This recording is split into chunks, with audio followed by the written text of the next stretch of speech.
Chapter 3. Tyray was glad to arrive home before his father. Dad usually came home in a bad mood.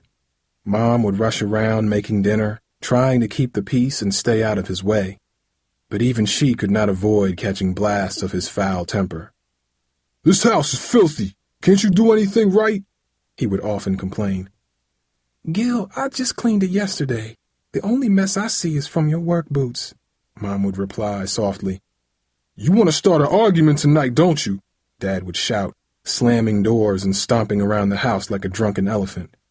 Then he would settle down in his chair in front of the TV, his dinner on a metal tray in his lap. Within a few minutes after he finished eating, he would begin snoring in his chair, and peace would return to the house. During such times, Tyray would look at his father and remember what he once said.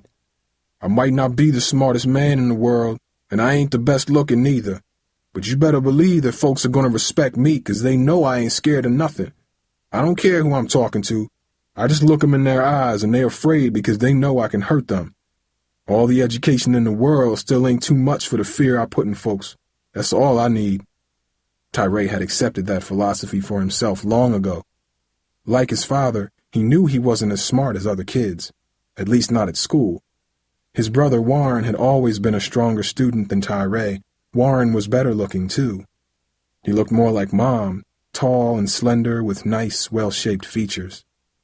Tyray, on the other hand, had inherited his appearance from his father. As a boy, he hated his stocky body, thick neck, and square jaw, features which made him stand out from his peers. "I'm ugly," Tyray wailed when he was 8, after a group of older kids chased him home, taunting him. "Moose," they had called him over and over again. "That boy looked like a big, ugly moose." "Don't take nothing from them, Tyray, and never let them see you cry," Warren had said, chasing the boys away. "Anytime anyone give you trouble, you send them to me. That's what brothers are for, you got that?" Tyray wished his brother was home and able to help him, but Tyray knew he had to handle this problem alone, and the only way he could see getting his respect back was by owning a gun. That alone would rescue him from the dark hole into which he had fallen. Saturday finally came, and Tyray decided to try to get a gun before his meeting with Bones. He just could not wait a whole week, not with daily humiliations at Bluford. Tyray knew he could buy almost anything in the neighborhood after dark. Just last year, Londell James got a gun and used it to shoot Roy Lynn Bailey, Amber Lynn's older brother. Even though Roy Lynn was only grazed, Londell became one of the most feared kids on the street. Just mentioning his name made many kids nervous. Tyray hoped one day that his own name would have the same effect on people. No matter what, he just had to get that gun. Near the corner of Cypress Street, Tyray saw 2 guys on bikes and a couple of others shooting baskets at a hoop bolted to the side of an abandoned building. Tyray recognized them immediately. Cedric Hodden and Shamar Briggs were the 2 kids jumping curbs on bikes. They were both in his freshman class. Eddie Bryson and Len Staley, 2 Bluford dropouts, were the ones shooting baskets. Tyray was certain one of them could help him find a gun. Taking a deep breath, he edged towards the makeshift basketball court. "What's up, guys? How y'all doing?" Tyray asked. He knew Eddie and Len from middle school. In the 7th grade, he got money from Len by shoving and smacking him around a bit. Len seemed pretty scared at the time, but that was years ago. Len had probably forgotten about it by now, Tyray thought. "I remember you," Len said, stepping back when Tyray approached. "You the dude that used to steal my lunch money. What you want?" "He did that?" Eddie asked before Tyray could answer. "Yeah," Len replied, "roughed me up a few times, even when I didn't have anything to give him." "Man, that was just kid stuff," Tyray said, extending his hand to Len. "We way past that now." "It wasn't kid stuff when I went hungry at lunchtime 'cause you stole my money," Len snapped. Tyray noticed both boys were staring at the cast on his broken wrist. His heartbeat quickened slightly, and sweat began to form on his brow. Just then, Cedric and Shamar rode over on their bikes. Shamar began laughing when he spotted Tyray. "Hey, Hobbs, you look so funny laying on the floor in the cafeteria after Mercer clocked you." "He got beat up at school?" Len asked Cedric excitedly. "Did you see it happen?" Tyray felt his stomach twisting into knots. He could see what was happening, but there was no way to stop it. "Yeah, I was right there," Cedric said, getting off his bike. "This little dude, Darrell Mercer, smallest kid in our class, pounded him, and that's how he got his wrist busted. You should have seen him. He was rolling on the floor crying like a baby. 'It's broke, it's broke.'" Cedric's last words were a screeching imitation of a child's voice. "Didn't happen like that," Tyray protested. "Yeah, it did," Shamar said, laughing. "You got beat down. Mercer took you down proper." Raucous laughter erupted from all four boys. The sound was sharp and piercing, stabbing at Tyray like bee stings.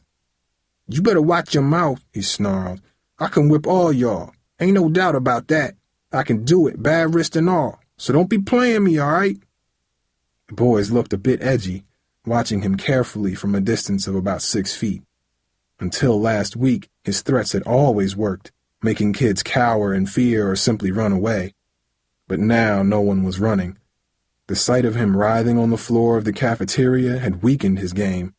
Because Darrell had taken him down, others thought they could do it. Tyray could see it in their eyes. They were sizing him up. "You ain't gonna do nothing," Cedric barked, "except maybe cry again." The four boys cackled loudly at Cedric's comment. Tyray's pulse throbbed in his neck. "Stop laughing or I'll take all y'all down," he screamed, spit flying from his mouth. But they kept laughing. It's broke," Len said, dancing around in mock agony. Tyray had to do something. He couldn't stand it anymore. With his good hand, he grabbed the kid closest to him, Cedric Hodden, and hurled him to the ground. "You like that?" he yelled, turning to challenge the other boys. "I got more where that came from." Cedric scrambled to his feet and brushed the dirt off his jeans.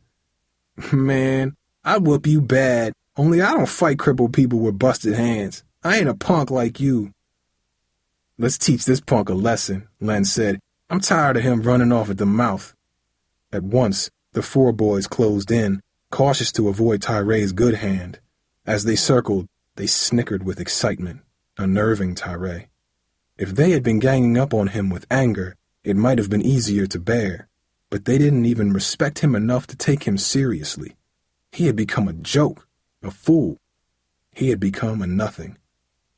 Len and Eddie grabbed Tyray, hooking his arms behind his back. Together, Cedric and Shamar yanked off his jacket. Tyray struggled to free himself, but together the four boys were stronger. "Throw it up there on the roof of that building," Eddie said. "Get off of me," Tyray growled, but he was powerless in their grip. Cedric grabbed the arm of Tyray's jacket and tossed it onto a nearby roof, but it fell back to the ground again. "Try again," urged Eddie, standing behind him. "Get off!" Tyray's mouth was completely dry, his heart raced, and his muscles trembled and strained, but he could not escape. At one point, he managed to free his leg and kick Len in the chest, but the boys overpowered him.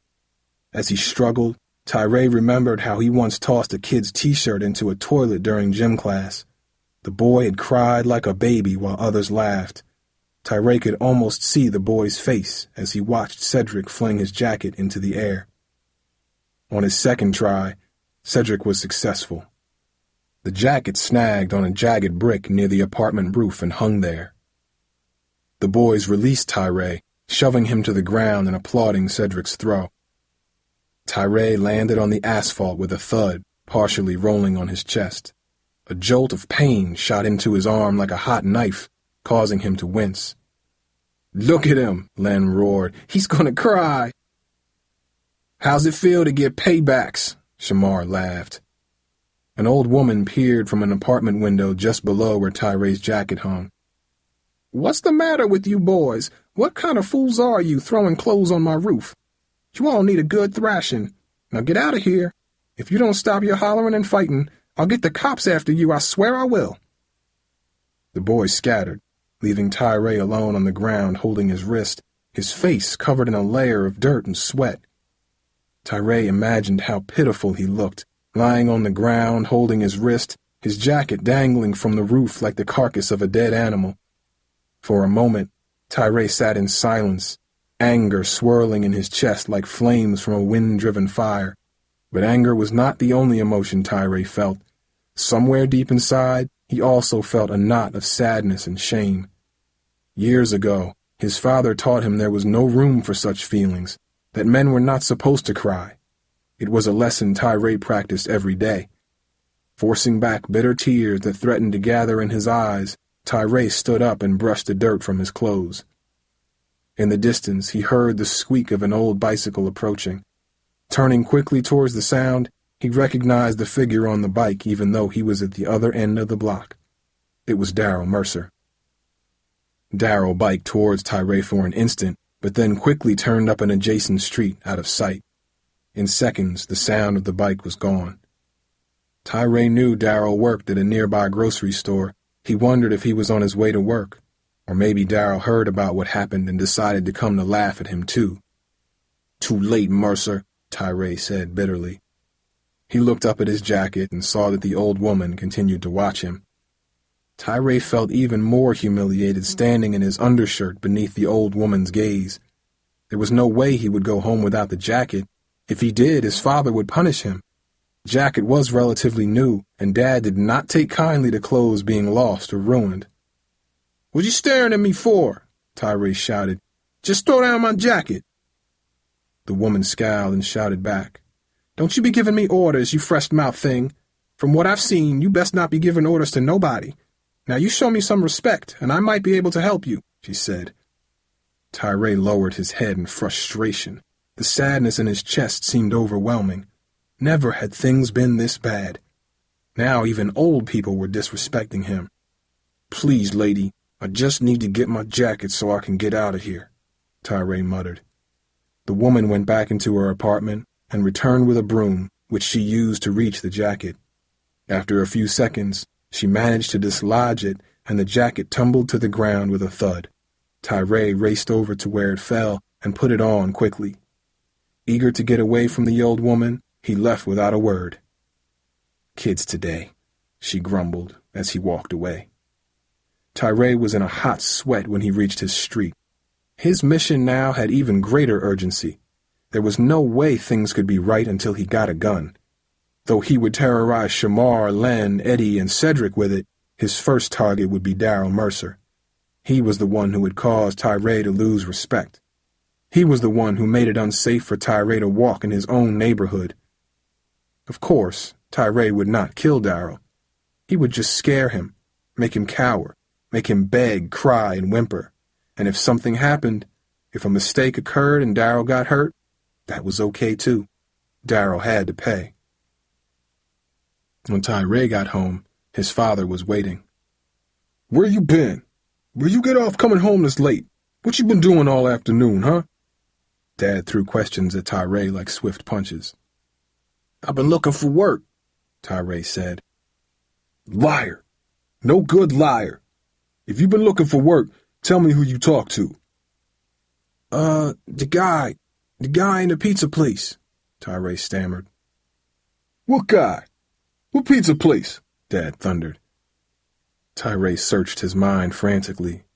He pulled a name out of nowhere, knowing if he mentioned a real place, Dad would check. "Pop's Pizza Place," he said. "I never heard of no such place. Where is it?" Dad demanded. "Tell me where it is, boy." I don't remember," Tyray said. "Liar!"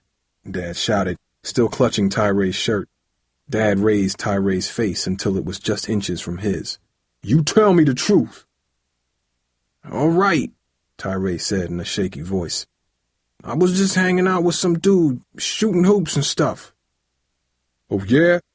You got chores to do around here, and you waste time messing with your friends? Your grades are sliding, and you're out all day shooting hoops?" "Dad, it's Saturday," Tyray pleaded. "Don't you talk back to me, boy. I know what happens on those streets, especially the kids like you who don't have no sense. Now you listen real close. Next time you go out, you tell me where you're going, or you won't see sunshine for a while. And another thing, the next report card ain't a whole lot better than the last one. You're gonna get a beating you'll never forget. You hear what I'm saying? Dad said, shaking Tyray for emphasis. Yeah, Dad, Tyray muttered. With that, Dad pushed him away as if Tyray disgusted him so much he could not stand to see his face. Tyray hurried to his room and flopped down on the bed. Staring up at the water-stained ceiling, Tyray wiped his eyes, trying to fight off the tears that were gathering. Nearly 10 years had passed since Tyray had really cried. He was about 5 years old then. It was a bitter winter evening, and sleeting rain was pelting the front window when Tyray found a stray black puppy crouched against the house. Tyray wrapped the puppy in his jacket and brought it inside.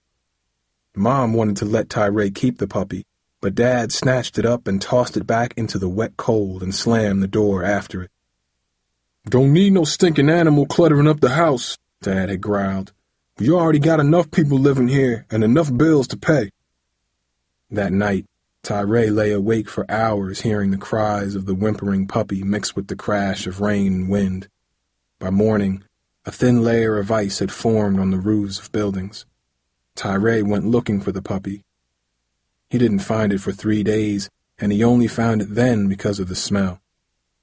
That had been the last time Tyray really cried, and that was over a dead, muddy bundle of fur in a dirty alley.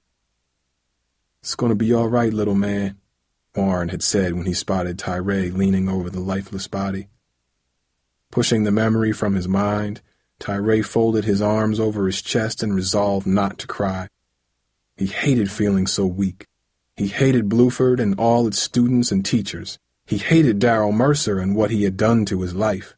And that night, for the first time ever, Tyray hated himself.